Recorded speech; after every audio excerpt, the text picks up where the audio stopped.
नमस्कार आप सभी को। राधे राधे, कृष्ण कृष्ण। अब हम आगे पढ़ेंगे संस्कृति और सौंदर्य निबंध।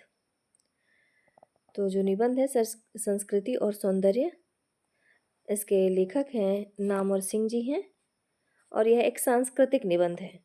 जैसा कि नाम है संस्कृति और सौंदर्य, और यह है कि सांस्कृतिक निबंध है। अब शुरुआत करते हैं। अशोक के फूल अशोक के फूल केवल एक फूल की कहानी नहीं, भारतीय संस्कृति का एक अध्याय है। और इस अध्याय का अनंग लेख पढ़ने वाले हिंदी में पहले व्यक्ति हैं हजारी प्रसाद द्विवेदी।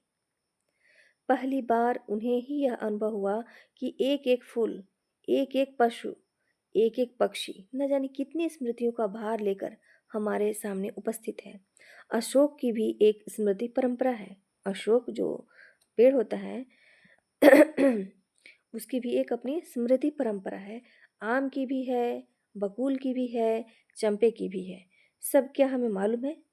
जितना मालूम है उसी का अर्थ क्या स्पष्ट हो सका है? अब तो खैर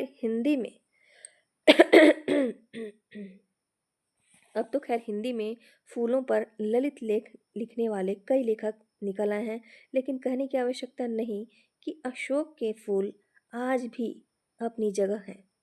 कालिदास के प्रेमी पंडितों को पहली बार इस रहस्योद्घाटन से अवश्य ही धक्का लगा होगा कि जिस कवि को वे अब तक अपनी कार्य संस्कृति का महान गायक समझते आ रहे थे, वह गंधर्व, यक्ष, किन्नर आदि आर्यतर जातियों के विश्वासों और सौंदर्य कल्पनाओं का सबसे अधिक ऋणी है। वैसे तो भारत को महामानव सागर कहने वाले रविंद्रनाथ ठाकुर एक अरसे से यह बतलाते आ रहे थे कि जिसे हम हिंदू रीति नीति कहते हैं वह अनेक आर्य और आर्येतर उपादानों का मिश्रण है। किंतु यही संदेश अशोक के फूल के माध्यम से आया तो उसकी चोट कुछ और ही थी। क्या इसलिए कि यह मनोजन्मा कंदर्प के धनुष से छूटा है? यह मनोजन्मा कंदर्प के धनुष से छूटा है, मतलब पूछा जा रहा है कि धनुष से छूटा है। फूल की मार, जो फूल है उसकी मार कितनी गहरी हो सकती है, इसका एहसास कराने के लिए अशोक के फूल के ये दो वाक्य काफ़ी हैं। देश और जाति की विशुद्ध संस्कृति केवल बात की बात है। देश और जाति की विशुद्ध संस्कृति केवल बात की बात है। सब कुछ में मिलावट है, सब कुछ अविशुद्ध है। और सच कहा जाए तो आर्य संस्कृति की शुद्धता के अहंकार पर चोट करने के लिए ही अशोक के फूल लिखा गया है। जो अशोक के फूल हजारी प्रसाद द्विवेदी द्वारा लिखा गया है, तो उनका कहना है, नामवर सिंह जी का निबंध से बोल रहे हैं कि आर्य संस्कृति की शुद्धता के अहंकार पर चोट करने के लिए ही अशोक के फूल लिखा गया है, प्रकृति वर्णन करने के लिए नहीं। यह निबंध द्विवेदी जी के शुद्ध पुष्प प्रेम का प्रमाण नहीं, बल्कि संस्कृति दृष्टि का अनूठा दस्तावेज है। अब तो भारत की सामाजिक संस्कृति की दिन रात माला जपने वाले बहुतेरे हो गए हैं। दिनकर जी ने तो संस्कृति के 4 अध्याय नाम से एक विशाल ग्रंथ ही लिख डाला, किंतु जैसा कि अज्ञेय लिखा है, काव्य की पड़ताल में तो दिनकर शुद्ध काव्य की खोज में लगे थे, लेकिन संस्कृति की खोज में उनका आग्रह मिश्र संस्कृति पर ही खोज में लगे थे। लेकिन संस्कृति की मिश्रता को ही उजागर करने का प्रयत्न है, उसकी संग्राहकता को नहीं। संस्कृति का चिंतन करने वाले किसी भी विद्वान के सामने यह बात स्पष्ट होनी चाहिए कि संस्कृतियाँ प्रभाव ग्रहण करती हैं, अपने अनुभव को समृद्धतर बनाती हैं, लेकिन यह प्रक्रिया मिश्रण की नहीं है। संस्कार नाम ही इस बात को स्पष्ट कर देता है। यह मानना कठिन है कि संस्कृति की यह परिभाषा दिनकर की जानी हुई नहीं थी। उनका जीवन भी कहीं उस मिश्रता को स्वीकार नहीं करता जान पड़ता था जिसकी वकालत उन्होंने की। तब क्या यह संदेह है संगत नहीं कि उसकी अवधारणा वकालत ही थी? दृष्टि का उन्मेष नहीं, दृष्टि का उन्मेष नहीं। और अगर वकालत ही थी तो उसका मुवक्किल क्या समकालीन राजनीति का एक पक्ष ही था कि एक पक्ष ही नहीं था, जिसके सांस्कृतिक कर्णधार स्वयं भी मिश्रता का सिद्धांत नहीं मानते थे, लेकिन अपनी स्थिति दृढ़तर बनाने के लिए उसने अपना उसे उसे अपना रहे थे। अपनी स्थिति जो दृढ़तर बनाना है तो उसे उन्होंने क्या किया, अपनाना शुरू किया था। इस मिस्र संस्कृति की राजनीति से द्विवेदी जी कितने अलग थे, इसका प्रमाण यह है कि स्वाधीनता प्राप्ति के बाद जब से राष्ट्रीय स्तर पर अनुमोदित और प्रोत्साहित नीति के रूप में सामाजिक संस्कृति का बोलबाला हुआ, द्विवेदी ने, जो द्विवेदी जी हैं, हजारी प्रसाद द्विवेदी जी ने इस विषय पर लिखना लगभग बंद कर दिया। स्पष्ट है कि वे मिस्र संस्कृति के वकील न थे और न एक वकील की तरह अपने पक्ष के लिए इतिहास से तथ्य बटोरते ही गए थे। उन्होंने तो उस अनुभूति को वाणी दी जो अपने अतीत के साहित्य को पढ़ते और कलाकृतियों को देखते समय अंतर्मन में अंतर अंतरतम में उठी थी, अंतर्मन से ही उठी थी, अंतर से, अंतरात्मा से। और इस बात से तो संभवतः अज्ञे जी ने भी इनकार नहीं किया कि द्विवेदी जी के लिए वह एक अमूर्त बौद्धिक अवधारणा नहीं थी, बल्कि दृष्टि का उन्मेष था। इसलिए जब द्विवेदी जी कहते हैं कि सब कुछ अविशुद्ध है तो तुरंत बाद यह भी जोड़ते हैं कि शुद्ध है केवल मनुष्य की जिजीविषा, शुद्ध है तो केवल मनुष्य की जिजीविषा, वह गंगा की अबाधित अनाहत धारा के समान सब कुछ को हजम करने के बाद भी पवित्र है। इस संदर्भ में उल्लेखनीय है कि अज्ञेय जहाँ संस्कृति की केवल संग्राहकता की हिमायत करते हैं, वहाँ द्विवेदी जी त्याग का जिक्र करना नहीं भूलते। अशोक के फूल में ही उसी अनुच्छेद के अंतर्गत एक दृष्टा की तरह मानव जाति की दुर्दम निर्मम धारा के हजारों वर्ष का रूप साफ देखते हुए वे कहते हैं, मनुष्य की जीवनी शक्ति बड़ी निर्मम है। वह सभ्यता और संस्कृति के वृथा मोहों को रौंदती चली आ रही है। न जाने कितने धर्माचारों, विश्वासों, उत्सवों और व्रतों को धोती बहाती यह जीवन धारा आगे बढ़ी है। संघर्षों से मनुष्य ने नई शक्ति पाई है। हमारे सामने समाज का आज जो रूप है वह न जाने कितने ग्रहण और त्याग का रूप है। इसलिए द्विवेदी जी के सामने योजनाबद्ध रूप से एक मिश्र संस्कृति तैयार करने की समस्या नहीं है। समस्या यह है कि आज हमारे भीतर जो मोह है, संस्कृति और कला के नाम पर जो आसक्ति है, धर्माचार और सत्य निष्ठा के नाम पर जो जड़िमा है, उसे किस प्रकार ध्वस्त किया जाए। इस दृष्टि से यदि दिनकर का मिस्र संस्कृति की एक राजनीति है जो अज्ञेय की संस्कार धर्मी संग्राहक संस्कृति भी किसी और राजनीति के अनुसंग से बच नहीं जाती। जब वे कहते हैं कि संस्कृतियां प्रभाव ग्रहण करती हैं, अपने अनुभव को समृद्धतर बनाती हैं, तो उसमें एक मूल संस्कृति का अस्तित्व पहले ही से स्वीकार कर लिया गया है, जो किसी प्रभाव से पहले विशुद्ध है।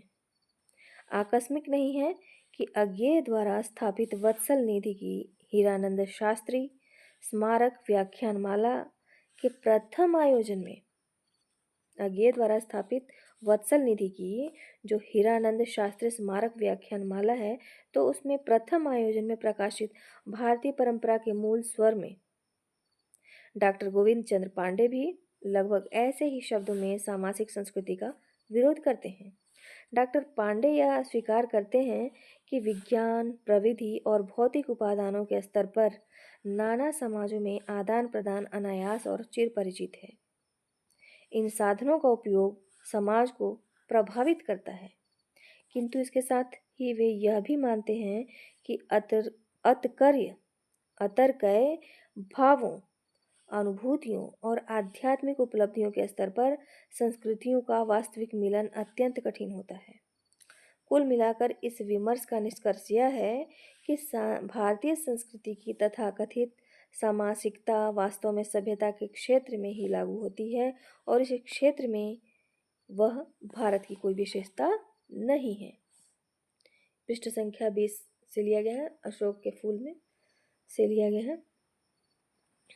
सवाल यह है कि सभ्यता और संस्कृति की जिन दो यूरोपीय अवधारणाओं को डॉक्टर पांडे ने भारत की संस्कृति के विवेचन के लिए अपनाया है, उनका संबंध सभ्यता से है या संस्कृति से?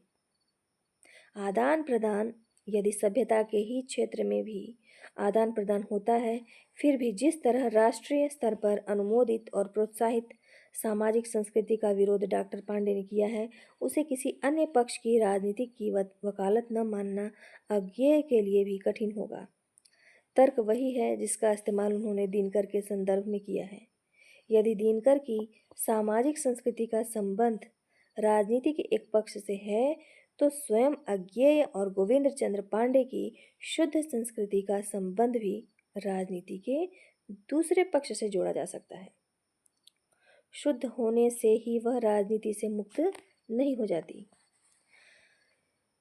द्विवेदी जी की दृष्टि में संस्कृति का यह आग्रह भी एक प्रकार का मोह है जो बाधा उपस्थित करता है।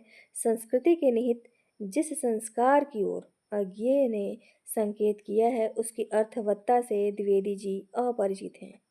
यह तो स्वयं अज्ञेय भी न स्वीकार करेंगे। फिर भी उन्हें यह देखकर आश्चर्य न होना चाहिए कि उन्होंने अक्सर इस संस्कार को भी बाधा माना है। लखनऊ विश्वविद्यालय के साहित्य का मर्म 1948 शीर्षक व्याख्यानों में उनका जोर इसी बात पर है कि विवेक के परिष्करण के लिए किए गए संस्कार भी काल पाकर किसी नए सृजन के ग्रहण के लिए बाधा बन जाते हैं। कहते हैं, संस्कार शब्द का प्रयोग करते समय मुझे थोड़ा संकोच ही हो रहा है। संस्कार शब्द अच्छे अर्थ में ही प्रयुक्त होता है, परंतु मनुष्य स्वभाव से ही प्राचीन के प्रति श्रद्धा परायण होता है और प्राचीन काल से संबद्ध होने के कारण कुछ ऐसी धारणाओं को श्रद्धा की दृष्टि से देखने लगता है जो जब शुरू हुई होंगी तो निश्चय ही उपयोगी रही होगी, परंतु बाद में उनकी उपयोगिता घिस गई और वे रूढ़ी मात्र रह गई। ऐसे संस्कार सब समय बृहत्तर मानव पट भूमिका पर खरे नहीं उतरते। इन कालगत संस्कारों की चर्चा करने के बाद वे उन देशगत और जातिगत संस्कारों की ओर भी संकेत करते हैं जो अन्य देश और अन्य जाति के विश्वासों पर आधारित साहित्य को समझने में बाधक होते हैं। प्रसंग यद्यपि साहित्य का है, फिर भी संस्कार की यह भूमिका संस्कृति के क्षेत्र में भी स्वीकार की जा सकती है। इस प्रकार स्पष्ट है कि संस्कार के उल्लेख मात्र से संस्कृति के क्षेत्र में दृष्टिगत होने वाली संकीर्णता का परिहार नहीं हो जाता। संस्कार की प्रक्रिया अंततः संस्कृति के क्षेत्र में उस शुद्धिकरण की ओर ले जाती है जिसकी परिणति वर्जनशीलता में होती है। यह वही वर्जनशीलता है जिस पर भारतीय संस्कृति के बहुत से हिमायतियों को अभिमान है। हमारे यहाँ वाला ब्रह्मास्त्र इस वर्जनशील अहंकार की उपज है जिसका मुकाबला द्विवेदी जी को अक्सर करना पड़ता था। बहुत क्लेश होने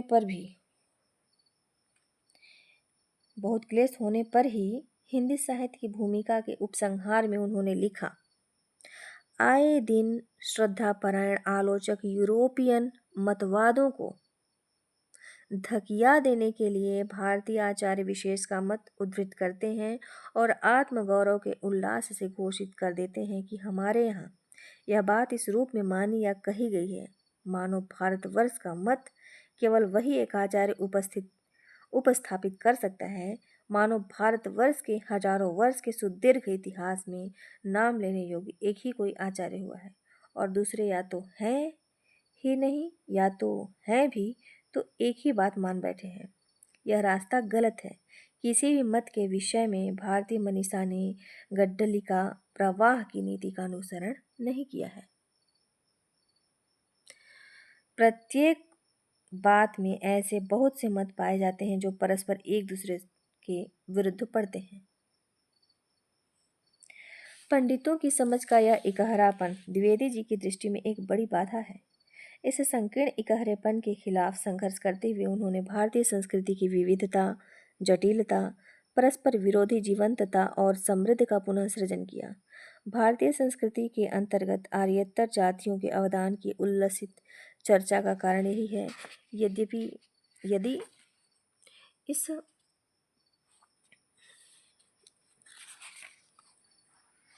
यद्यपि यदि प्रयास में कहीं आर्य श्रेष्ठता के अहंकार को ठेस लगती है तो द्विवेदी जी इस बात से चिंतित नहीं दिखते। वस्तुतः यह दूसरी परंपरा की खोज का प्रयास है जिसका प्रयोजन मुख्यतः पंडितों की इकहरी परंपरा की संकीर्णता का निदर्शन है। प्रसंगवश द्विवेदी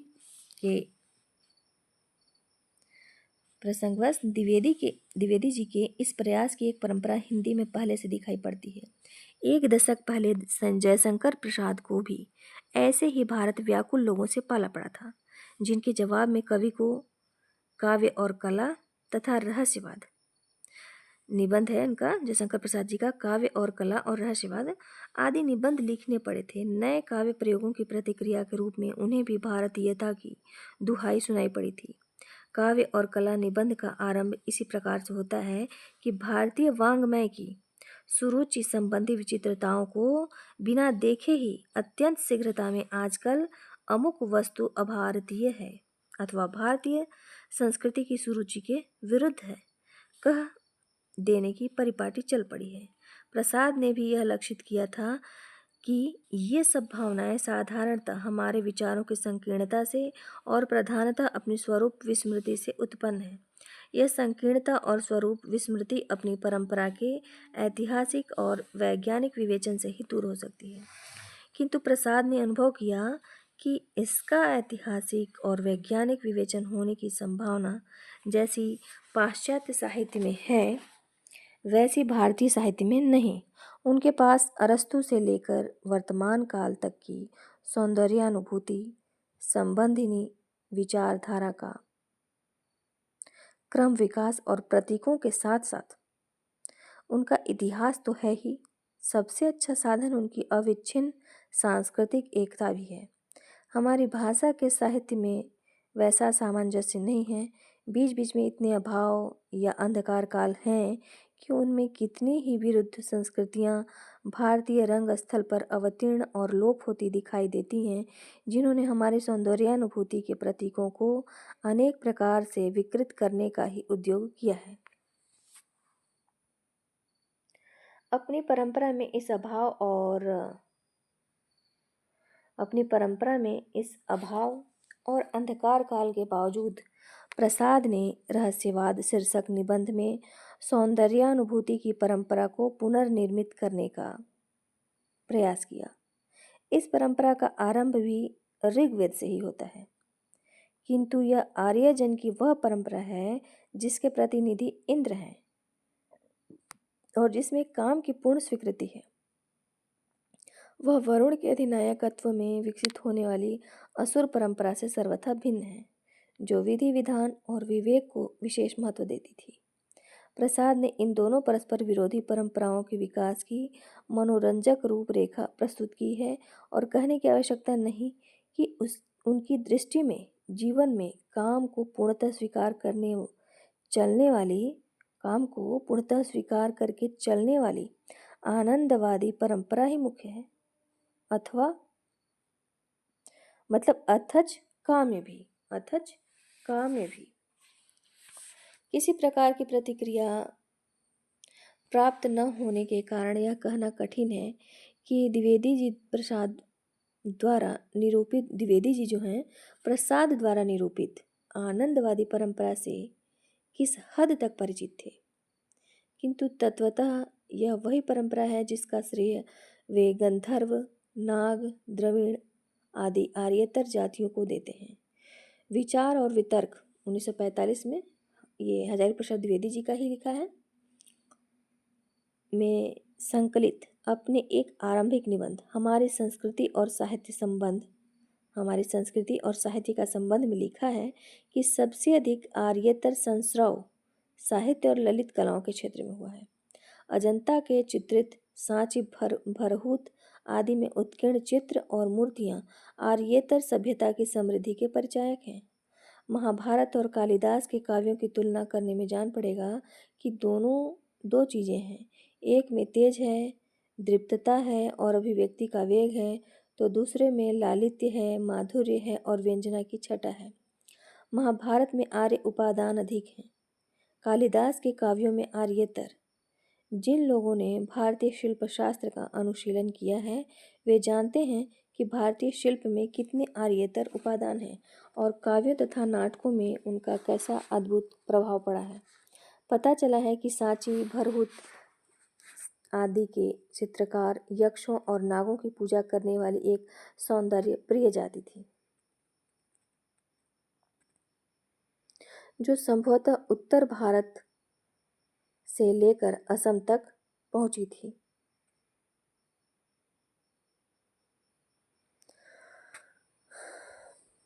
बहुत सी ऐसी बातें कालिदास आदि कवियों ने इस सौंदर्य प्रेमी जातियों से ग्रहण की जिनका पता आर्यों को न था। कामदेव और अप्सराएं उनकी देव देवियां हैं। सुंदरियों के पदाघात से अशोक का पुष्पित होना उनके घर की चीज है। अलकापुरी उनका स्वर्ग है। इस प्रकार की अन्य अनेक बातें उनसे और उन्हीं की तरह अन्यान्य आर्येतर जातियों से महाकवि ने ली है। इसी क्रम में आगे भरत मुनि के नाट्यशास्त्र के बारे में भी उसके आर्यों की विद्या न मानने वाले मत का जिक्र करते हुए कहते हैं, शुरू में एक कथा में बताया गया है कि ब्रह्मा ने नाट्य वेद नामक 5वें वेद की सृष्टि की थी। अगर आर्यों के वेदों से इसका कुछ भी संबंध होता तो पंडितों का अनुमान है इस कथा की जरूरत न हुई होती। वास्तव में भारतीय नाटक पहले केवल अभिनय के रूप में दिखाए जाते थे। उनमें भाषा का प्रयोग करना आर्य संशोधन का परिवर्धन है। प्रथम संस्करण पृष्ठ 186 से 87। आर्येतर अवदान की इस सूची में यदि भक्ति द्राविड़ उपजी और आभीरों के आराध्य देव बालकृष्ण तथा देवी राधा को जोड़ लें तो हमारी परंपरा में सुंदर माना जाने वाला ऐसा कुछ भी नहीं बचता जो आर्येतर न हो। एक भक्ति काव्य को छोड़कर प्रसाद और हजारी प्रसाद द्विवेदी में इस बात को लेकर कोई मतभेद नहीं है कि क्या क्या सुंदर है। अंतर केवल यह है कि प्रसाद, जिसे आर्यों के एक समुदाय की परंपरा कहते हैं, हजारी प्रसाद द्विवेदी उसे ही विभिन्न आर्येतर जातियों का अवदान मानते हैं। फिर भी एक बात में उभयत्र समानता है कि हमारी परंपरा में जो भी सुंदर है वह आर्य नाम से प्रचारित मिथक से भिन्न है। इस मिथकीय आर्य से इतनी चिढ़ इसलिए है कि इसके ध्वजाधारियों को सुंदर से परहेज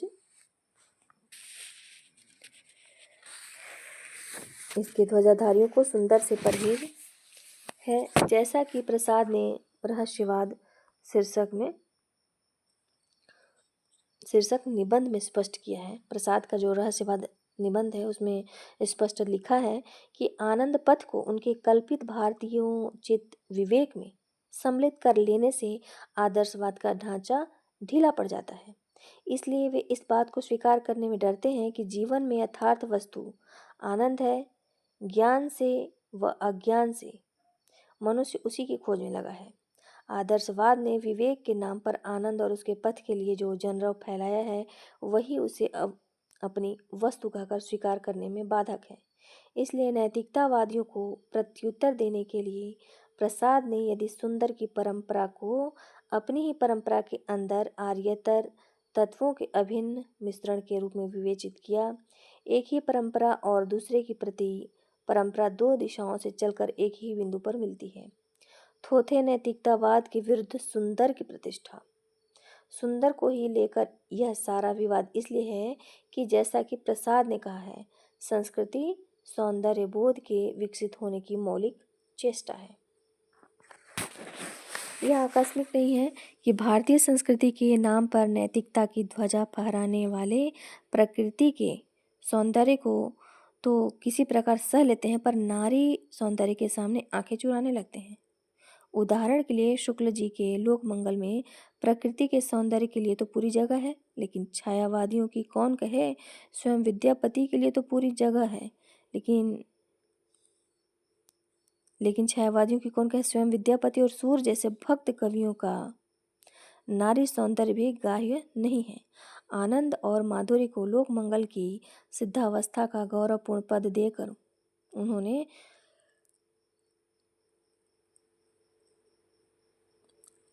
साधनावस्था का मार्ग अपनी ओर से सर्वथा निष्कंटक कर लिया, क्योंकि साधना के मार्ग में माधुर्य से बाधा पहुंचने की आशंका है। संभवतः ऐसे ही पूर्वाग्रह का प्रत्याख्यान करने के लिए द्विवेदी जी ने अपनी साहित्य साधना के आरंभिक सोपान पर ही हिंदी साहित्य की भूमिका के साथ ही प्राचीन भारत का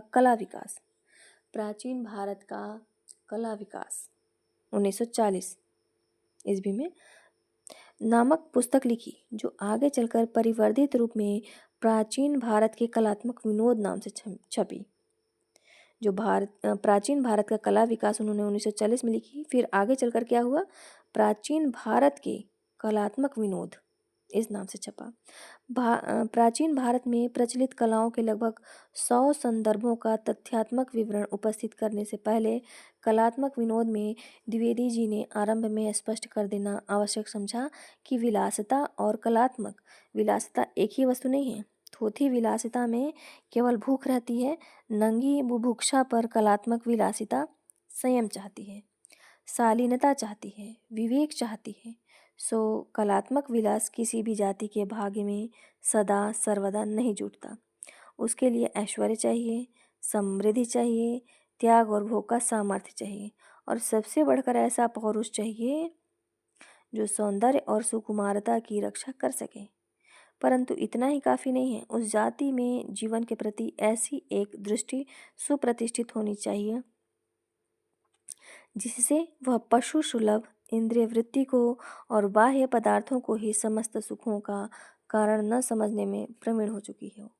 उस जाति की ऐतिहासिक और सांस्कृतिक परंपरा बड़ी उदार होनी चाहिए, और उसमें एक ऐसा कौलीन्य गर्व होना चाहिए जो आत्ममर्यादा को समस्त दुनिया की सुख सुविधाओं से श्रेष्ठ समझता हो और जीवन के किसी भी क्षेत्र में असुंदर को बर्दाश्त न कर सकता हो।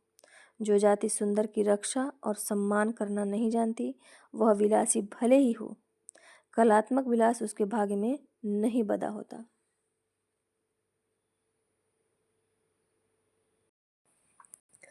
संक्षेप में यह उस सौंदर्य बोध की संस्कृति है जिसका अत्यंत संवेदनशील और सूक्ष्म विवरण कलात्मक विनोद के बाद के पृष्ठों में मिलता है, या फिर बाण भट्ट की आत्मकथा, चारुचंद्र लेख, पुनर्नवा और अनामदास का पोथा जैसी सर्जनात्मक कृतियों के उन प्रसंगों में जहाँ नारी सौंदर्य अपने पूरे वैभव के साथ प्रकट होता है तथा नृत्य कला के प्रदर्शन के अवसर अक्सर उपस्थित होते हैं।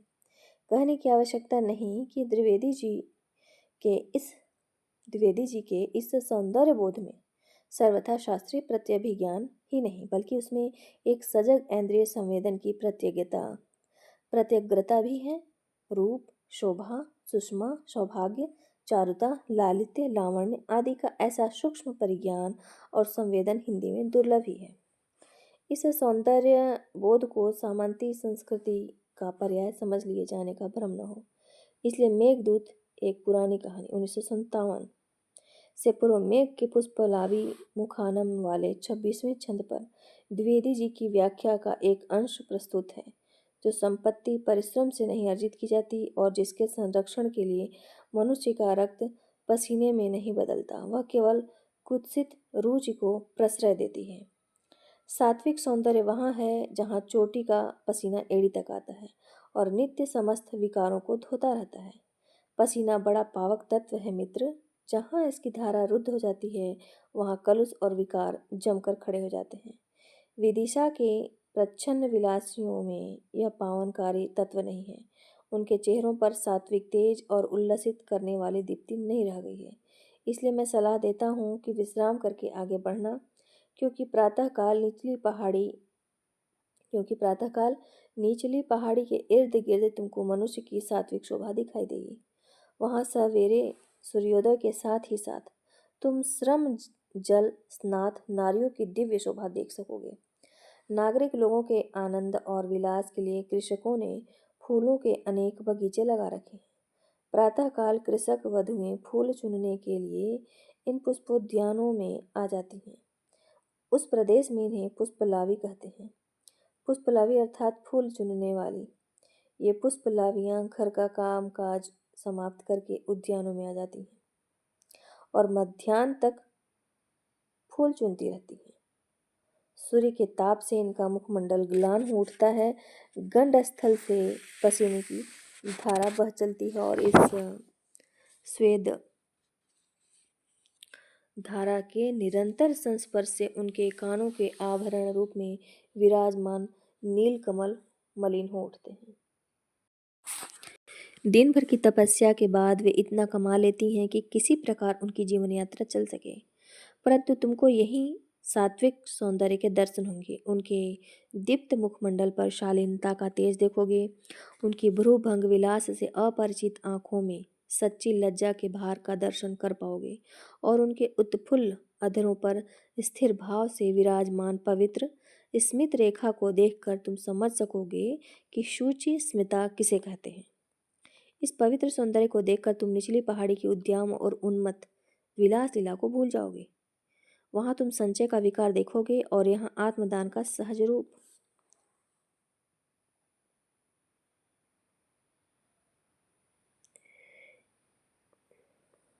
पुष्पलवियों का यह श्रम जल स्नात सौंदर्य कालिदास का नहीं, द्विवेदी जी के कालिदास का सौंदर्य है।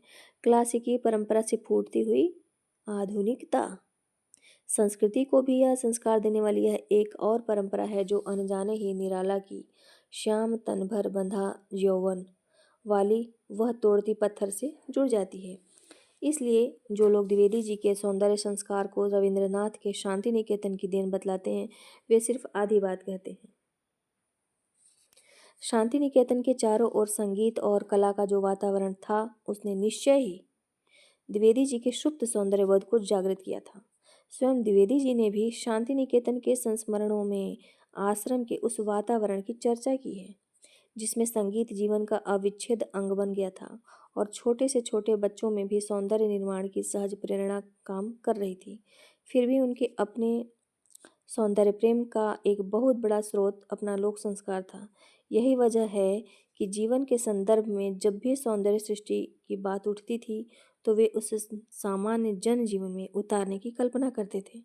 इस दृष्टि से इस दृष्टि से विचार प्रवाह 1959 में संकलित जनता का अंतःस्पंदन शीर्षक लेख विशेष रूप से उल्लेखनीय है। निबंध इस चिंता से आरंभ होता है, कुछ ऐसा प्रयत्न होना चाहिए कि इस वंचित जनता के भीतर रसग्राहिका संवेदना उत्पन्न हो। वे भी सुंदर का सम्मान करना सीखें, सुंदर ढंग से जीवन बिताना सीखें, सुंदर को पहचानना सीखें। एक सत्य ख्यातिवादी की तरह द्विवेदी जी कहते हैं कि जनता के अंतःकरण में अगर सौंदर्य के प्रति सम्मान का भाव नहीं है तो जनता कभी भी सौंदर्य प्रेमी नहीं बनाई जा सकती। किंतु उनका विश्वास है कि जनता के भीतर वह वस्तु स्तब्ध पड़ी हुई है, उपयुक्त उद्दीपक के अभाव में वह स्पंदित नहीं हो रही है। इस उद्दीपक वस्तु को समाज में प्रतिष्ठित करना वांछनीय है। जनता की प्राथमिक आवश्यकताओं की पूर्ति से वे बेखबर नहीं हैं। वे अनुभव करते हैं कि जिस जनता को पेट भर अन्न नहीं मिलता वह सौंदर्य का सम्मान नहीं कर सकती। नींव के बिना इमारत जो है वह नहीं उठ सकती। भूखे भजन न हो ही गोपाला। किंतु इसके साथ ही यह भी सच है कि जो जाति सुंदर का सम्मान नहीं कर सकती वह यह भी नहीं जानती कि बड़े उद्देश्य के लिए प्राण देना क्या चीज़ है। वह छोटी छोटी बातों के लिए झगड़ती है, मरती है और लुप्त हो जाती है। स्पष्टतः यह दृष्टि उस विचारधारा से नितांत भिन्न है जो जनता को तात्कालिक आर्थिक और राजनीतिक आवश्यकताओं की पूर्ति के लिए संघर्ष में उतारने की विश्वासी है, क्योंकि वहाँ यह समझ निहित है कि जनता के बोध का स्तर इतना ही नीचा है जो जनता के अंतःस्पंदन से अपरिचित है। वे सारी शक्ति फौरी लड़ाइयों में ही क्षय करते हैं। कोई जाति क्रांति जैसे बड़े उद्देश्य के लिए जान की बाजी लगाती है तो इसलिए कि वह सिर्फ जीना नहीं जानती बल्कि सुंदर ढंग से जीना जानती है। कहने की आवश्यकता नहीं कि आज के अनेक राजनीतिक संगठन और आंदोलन सिर्फ इसलिए असफल हो रहे हैं कि उनके सामने जीवन का यह बड़ा उद्देश्य नहीं है और वे सुंदर को एक अतिरिक्त या फालतू चीज समझते हैं। द्विवेदी जी भी सौंदर्य को अतिरिक्त मानते हैं, किंतु उनके अतिरिक्त का अर्थ वह है जो आनंदवर्धनकृत लावण्य की परिभाषा में है। वह किसी वस्तु के प्रसिद्ध अवयवों में से कोई भी नहीं है, उनसे अतिरिक्त है और फिर भी उन अवयवों को छोड़कर नहीं रह सकता। सो सौंदर्य रूप नहीं है, लेकिन रूप को छोड़कर रह भी नहीं सकता। इस शास्त्रीय परिभाषा से द्विवेदी जी जीवन के लिए जो निष्कर्ष निकालते हैं वह दृष्टव्य है। कहते हैं, जीवन को सुंदर ढंग से बिताने के लिए भी जीवन को सुंदर ढंग से बिताने के लिए भी जीवन का एक रूप होना चाहिए। बहुत से लोग कुछ भी न करने को भलापन समझते हैं। यह गलत धारणा है। सुंदर जीवन क्रियाशील होता है, क्योंकि क्रियाशीलता ही जीवन का रूप है। क्रियाशीलता को छोड़कर जीवन का सौंदर्य टिक नहीं सकता। द्विवेदी जी के अनुसार इस भाव से चालित जन समाज अंततः राजनीतिक और आर्थिक शक्तियों पर कब्जा करने के प्रयास से कम पर संतुष्ट नहीं हो सकता, क्योंकि समाज व्यवस्था को ज्यों का त्यों स्वीकार कर लेना एकदम असंभव हो गया है। किंतु उन संकीर्णतावादी क्रांतिकारियों से द्विवेदी जी सहमत नहीं हैं, जो मनुष्य के भविष्य को सुखी बनाने के नाम पर आज उसके सौंदर्य प्रेम को किसी न किसी बहाने कुचल देना चाहते हैं। अंतिम दिनों में लिखित परंपरा और आधुनिकता, इसी शीर्षक में लेख में वे कहते हैं, द्विवेदी जी, जो मनुष्य को उसकी सहज वासनाओं और अद्भुत कल्पनाओं के राज्य से वंचित करके भविष्य में उसे सुखी बनाने के सपने देखता है, वह ठूठ तर्कपरायण कठमुल्ला हो सकता है, आधुनिक बिल्कुल नहीं। वह मनुष्य को समूचे परिवेश से विच्छिन्न करके हाड़ मांस का यंत्र बनाना चाहता है। यह न तो संभव है न वांछनीय है। इसलिए द्विवेदी जी मनुष्य की समस्त रचयित्री आनंदनी वृत्ति का विकास आवश्यक समझते हैं, क्योंकि चित्रकला, मूर्तिकला, वास्तुकला, धर्म विधान और साहित्य के माध्यम से उसे उसी वृत्ति को अभिव्यक्ति मिलती है।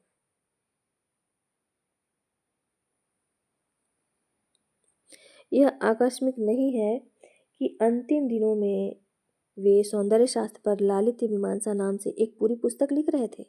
अपने प्रिय कवि कालिदास पर कालिदास की लालित्य योजना नामक पुस्तक पूरी करके वे स्वयं लालित्य शास्त्र पर ही व्यवस्थित और सांगोपांग विचार करना चाहते थे। उनके जीवन की सुदीर्घ सौंदर्य चिंता और सौंदर्य साधना की यह स्वाभाविक परिणति थी। दुर्भाग्य से उस पुस्तक के केवल 5 ही निबंध पूरे हो पाए, पर उनसे भी उनकी व्यापक और मौलिक सौंदर्य चिंता का कुछ आभास मिल ही जाता है। उन्हें इस तथ्य का एहसास है कि भारतवर्ष में इस प्रकार के किसी अलग शास्त्र की कल्पना नहीं की गई है, परंतु काव्य, शिल्प, चित्र, मूर्ति, संगीत, नाटक आदि की आलोचना के प्रसंग में और विविध आगमों में चरम सुंदर तत्व की महिमा बताने के बहाने इसकी चर्चा अवश्य होती रही है।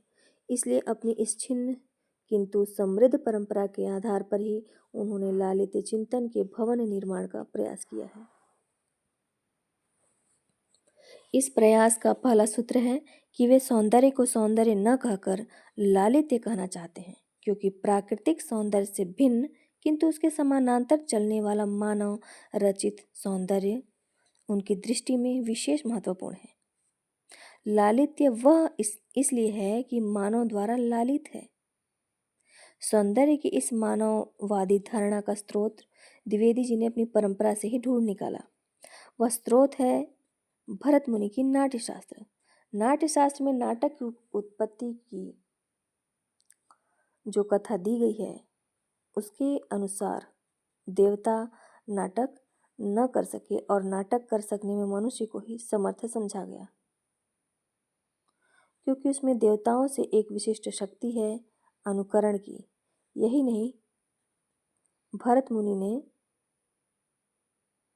अपने समय में प्रचलित रूपकों में से पूर्णांग सिर्फ नाटक और प्रकरण को ही माना, जहाँ नायक मनुष्य होता है। नायक पर विचार करते हुए प्रसंगवश नाट्यशास्त्र के अनुसार मनुष्य ही हीरोदात्त हो सकते हैं, जबकि देवाधीरोदत्ता एवं क्योंकि देवों में फलागम के लिए उतावली होती है और धीरोदात्त की भांति धीर भाव से प्रत्याशा में वे नहीं उलझते। इस प्रकार द्विवेदी जी कला सृजन में मनुष्य की महिमा का सबल विवेक भरत मुनि से प्राप्त करते हैं। सौंदर्य को मनुष्य लालित मानने का दूसरा स्रोत है तांडव और लास्य का अंतर। पुराण गाथा के अनुसार शिव का तांडव रस भाव विवर्जित नृत्य है, जबकि पार्वती का लास्य रस भाव समन्वित नृत्य है। द्विवेदी जी इससे यह संकेत ग्रहण करते हैं कि तांडव जहाँ मानव पूर्व तत्वों का स्वतः स्फूर्त विकास है, वहाँ लास्य मानवीय प्रयासों का ललित रूप। अंत में आगमों में वर्णित विश्वव्यापिनी सर्जनात्मक शक्ति ललिता के प्रभामंडल से मंडित करते हुए वे मनुष्य निर्मित सौंदर्य तत्व को लालित्य की संज्ञा देते हैं। किंतु कुल मिलाकर समष्टिगत और व्यष्टिगत दोनों ही स्तरों पर द्विवेदी जी की सौंदर्य दृष्टि मूलतः मानव केंद्रित ही है। इसका अर्थ सिर्फ यही नहीं है कि सौंदर्य का सृष्टा मनुष्य है, बल्कि यह भी कि सौंदर्य की सृष्टि करने के कारण मनुष्य मनुष्य है। द्विवेदी जी की लालित्य मीमांसा का दूसरा सूत्र यह है कि यह बंधन के विरुद्ध विद्रोह है और बंधन द्रोही व्याकुलता को रूप देने का प्रयास है। नृत्य के संदर्भ में इसी बात को जड़ के गुरुत्वाकर्षण पर चैतन्य की विजयेच्छा कहा गया है। जड़ के गुरुत्वाकर्षण पर चैतन्य की विजयेच्छा कहा गया है। आकस्मिक नहीं है कि द्विवेदी जी ने अपने सभी उपन्यासों में किसी न किसी बहाने नृत्य का आयोजन किया है। नृत्य भले ही बंधनों के विरुद्ध विद्रोह को व्यक्त करने वाली सबसे जीवंत कला हो, किंतु अन्य कलाएं भी नृत्य के इस धर्म का अनुसरण करती हैं। यह भी द्विवेदी जी ने यथास्थान स्पष्ट कर दिया है। इस प्रकार द्विवेदी जी की दृष्टि में कला और सौंदर्य ने यथास्थान स्पष्ट कर दिया है। इस प्रकार द्विवेदी जी की दृष्टि में कला और सौंदर्य की सृष्टि विलास मात्र नहीं बल्कि बंधनों के विरुद्ध विद्रोह है, जो शास्त्र समर्थित न होते हुए भी उनकी क्रांतिकारी सौंदर्य दृष्टि का परिचायक है। द्विवेदी जी की लालित्य मीमांसा का तीसरा सूत्र यह है कि सौंदर्य एक सर्जना है। मनुष्य की सी शिक्षा का परिणाम।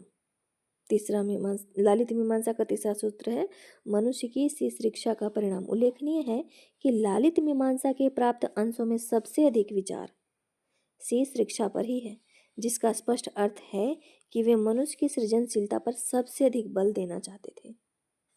विवेचन की शब्दावली अवश्य पुरानी है और प्रायः शैव तथा शाक्त दर्शनों की इच्छा शक्ति और क्रिया शक्ति का सहारा लिया गया है, किंतु अंततः इस आध्यात्मिक शब्दावली के बीच से मनुष्य की वह सर्जनात्मक शक्ति ही प्रकाशित होती है जो सौंदर्य कला और संस्कृति के मूल में है।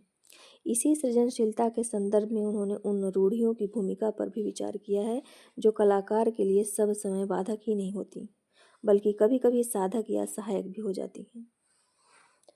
अंत में द्विवेदी जी एक ऐसे समग्र भाव के रूप में सौंदर्य की स्थापना करते हैं जो धर्माचरण, नैतिकता आदि सभी प्रकार के अभिव्यक्तियों को छाप कर सबको अभिभूत करके सबको अंतर्गठित करके समग्र भाव का प्रकाश करता है। उन्हीं के शब्दों में भाषा में, मिथक में, धर्म में, काव्य में, मूर्ति में, चित्र में बहुधा अभिव्यक्ति मानवीय इच्छा शक्ति का अनुपम विलास ही वह सौंदर्य है जिसकी मीमांसा का संकल्प लेकर हम चले हैं। मीमांसा दुर्भाग्यवश अपूर्ण ही रह गई, पर संकल्प सार्थक है। जनता का अंतः स्पंदन ही नहीं बल्कि अन्य रचनाओं के प्रकाश में लालित्य मीमांसा के सूत्रों को देखें तो संकेत स्पष्ट है। जीवन का समग्र विकास ही सौंदर्य है। यह सौंदर्य वस्तुतः एक सृजन व्यापार है। यह सौंदर्य वस्तुतः एक सृजन व्यापार है। इस सृजन की क्षमता मनुष्य में अंतर्निहित है। वह इस सौंदर्य सृजन की क्षमता के कारण ही मनुष्य है। इस सृजन व्यापार का अर्थ है बंधनों से विद्रोह। इस प्रकार सौंदर्य विद्रोह है, मानव मुक्ति का प्रयास है। 1982।